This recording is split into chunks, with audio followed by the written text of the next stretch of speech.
अगर बीजेपी के लोग अगर सही मायने में उनको प्यार करते हैं, अगर तमाशा करते हैं और अगर नकली ड्रामा करते हैं तो फिर ठीक है। जैसे उन्होंने अपने त्रिकुटानगर दफ्तर के बाहर उसका लगाया हुआ है स्टैचू महाराजा साहब का, तो वो ठीक है। फिर अगर सही प्यार करते हो तो भैया जम्मू कश्मीर को वो महाराजा साहब का खोया हुआ मान सम्मान जो स्टेट का दर्जा हमें दे दीजिए। देखिए ये आज मादरे मेहरबान नर्सिंग कॉलेज था जहाँ कोट पलवाल में, मैं वहाँ आया हूँ और यहाँ क्योंकि मेरी लीडर और जम्मू कश्मीर के नेशनल कॉन्फ्रेंस के फाउंडर शेर कश्मीर शेख अब्दुल्ला साहब के साथ महादरे मेहरबान ने पूरी उम्र दी और जम्मू कश्मीर के खासकर महिलाओं के लिए एक नई दिशा और दशा दी उन्होंने, और उनके नाम पे ये रखा हुआ कॉलेज था जहां आज मैं इन बच्चों को मिलने आया और इनको मैंने वर्ल्ड फार्मेसी डे पे मुबारकबाद दी और इनको मुबारकबाद दे के ये आशीर्वाद दिया और भगवान से ये दुआ किया जो बच्चे यहाँ से पढ़ के निकलेंगे ये बच्चे कल कामयाब बच्चे होने चाहिए और मेरा रब इनको आशीर्वाद दे और इनको हिम्मत दे कि दुनिया की रुकावटों को पार कर सकें और अपने मंजिल को ये पा सकें और इनके माँ बाप ने जो सपने इनके लिए सुजोए हैं वो सपने ये बच्चे उनके साकार कर सकें, उन सपनों को पूरा कर सकें।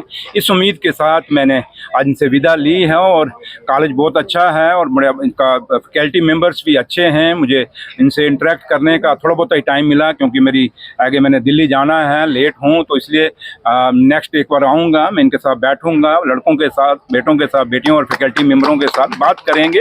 मेरे लायक और उमर अब्दुल्ला सरकार की तरफ से जो भी इस कॉलेज को हेल्प की ज़रूरत होगी, कोई सपोर्ट या मदद की ज़रूरत होगी, उमर अब्दुल्ला सरकार ज़रूर करेगी क्योंकि मादरे मेहरबान के नाम पे ये कॉलेज है और ये बहुत पुराना कॉलेज है और कायदे सानी डॉक्टर फारूक अब्दुल्ला साहब ने इसकी नींव पत्थर रखा हुआ है और ये मेरे लिए फ़ख्र की बात है कि जहाँ मेरे लीडर ने नींव का पत्थर रखा और आज उस कॉलेज में मैं आके जम्मू कश्मीर का डिप्टी चीफ मिनिस्टर होने के नाते यहाँ पे आके आज वर्ल्ड फार्मेसी डे को मना रहा हूँ, ये मेरे लिए फ़ख्र की बात है। तो लिहाजा यही मकसद था और इसीलिए आया था। तालाब से लेकर यहाँ तक आपने सड़क की हालत देखी होगी, क्या हालत है खासकर भैया? सड़क तो पूरा हमारा हाल है, ये बारिशें हैं, हर जगह सड़कें टूटी हैं और मैंने सुबह ही आज, क्योंकि ये सड़क तो है, मैंने चौथे ब्रिज के लिए जो जाम में मैं आज फंसा, मैंने अपने इंजीनियर्स को हिदायत दे दी है जल्दी से जल्दी उस चौथे ब्रिज को मैं कंप्लीट कराऊंगा क्योंकि ट्रैफिक जम्मू का टूटे, क्योंकि लोग स्कूल कॉलेजों को पेशेंट्स बाकी लोग जो हैं हर बंदा जो है अपने कामों में लेट हो रहा है, किसी ने फ्लाइट पकड़नी, किसी ने ट्रेन पकड़नी है। तो मैं आज समझ सकता हूँ कि कितना मुश्किल है और आपकी बात दुरुस्त है। और लेकिन सबसे बड़ी बात यही है कि जब तक जम्मू कश्मीर को स्टेट का दर्जा नहीं दिया जाता, जम्मू कश्मीर को जो आज फाइनेंस दिल्ली से मिल रहा है, जो पैसा मिल रहा है, वो एक यूटी के नाते मिल रहा है। और आप कहें हम यूटी के नाते जम्मू कश्मीर को इतने बड़े जम्मू कश्मीर को डेवलप कर सकते हैं, never question doesn't rise, but prime minister साहब को अपना वादा निभाना पड़ेगा। हम कोई भीख नहीं मांग रहे, ये महाराजा हरि सिंह की रियासत है, ये महाराजा हरि सिंह ने बनाई हुई स्टेट है। और मुझे दुख है कि कल जब महाराजे की छुट्टी के दिन मनाया जा रहा था, कुछ लोग जो बना रहे थे उनको जोर शोर से स्टेट की डिमांड रखनी चाहिए थी क्योंकि महाराजे का दिन था और महाराजा साहब ने जम्मू कश्मीर में जो डेवलपमेंट कराई थी अपने दौर में, वो आज भी लोग उसको याद करते हैं। और ख़ासकर महाराजा हमारे लिए फ़ख्र की बात है और महाराजा साहब ने जो काम किए हैं उन कामों को आगे शेर कश्मीर शेख अब्दुल्ला साहब ने चलाया।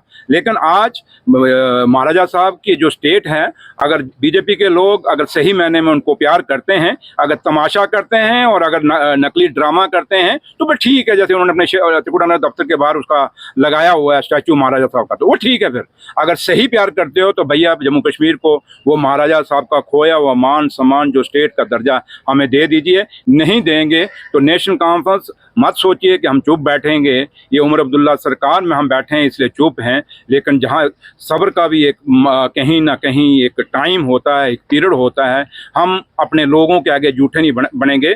हम ओपन आके लोगों को बताएंगे कि हमें क्या मुश्किलें और मुसीबतें आ रही हैं। अभी आज हम सिर्फ इशारों में बात कर रहे हैं, वक्त आएगा ये मुंह खुलेगा, पर दर परत हम हर एक चीज़ खोलेंगे। हम यही जाएंगे कि हम ना खोलें तो अच्छा है, जो चीज़ छुपी है तो छुपी है, जो राज है तो राज में रहे तो अच्छा रहेगा।